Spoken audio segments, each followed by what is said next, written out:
Hello everyone, and a very happy new year.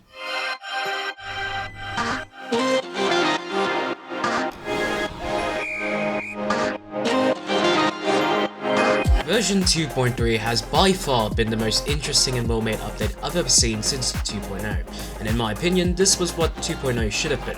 Well, surprise surprise, the changelog is so long, so I'll be digesting that and give you just the gist.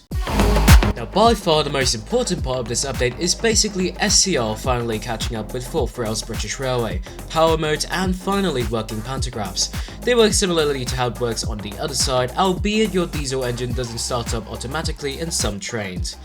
Bi-mode and tri-mode multiple units are able to change it over either at a station or during movement. And lastly, because of realism, the Class 458 and the 444 have been removed because of them running on 3rd rail.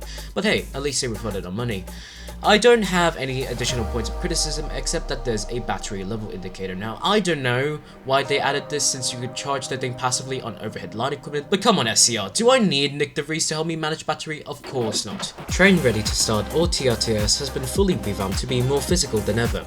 Instead of a GUI button, it's a button in a box you can push with a proximity prompt. Very realistic indeed since they are actual buttons. TRTS can also be automatically set if you're at a station without a box, and you always know where it is thanks to a bubble visible on your view.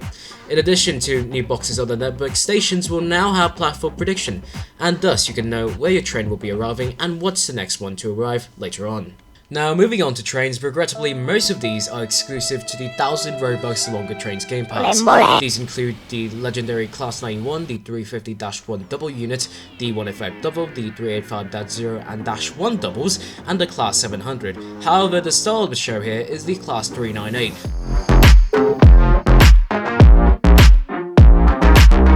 First tram train in the game, as well as the first working implementation of battery power anywhere in a Roblox transport game.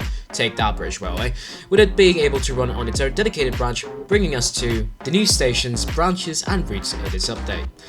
This new tram train branch runs parallel to Waterline towards Whitney Green from Berrily via Greenslade, with tram stops at Denton Road and Robinson Way added as intermediates. There's also the new Stepford Bray extension, which joins up with the network at Beachley, with Cadoxon as a middleman and a choke point similar to Conley Bridge.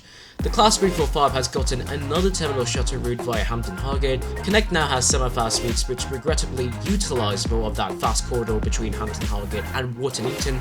New dedicated routes for the 398 here and there, but let's move on. Existing stations and areas of the game, most predominantly the Benton, Morgantown, Greenslade sandwich, have been fully revamped for added realism.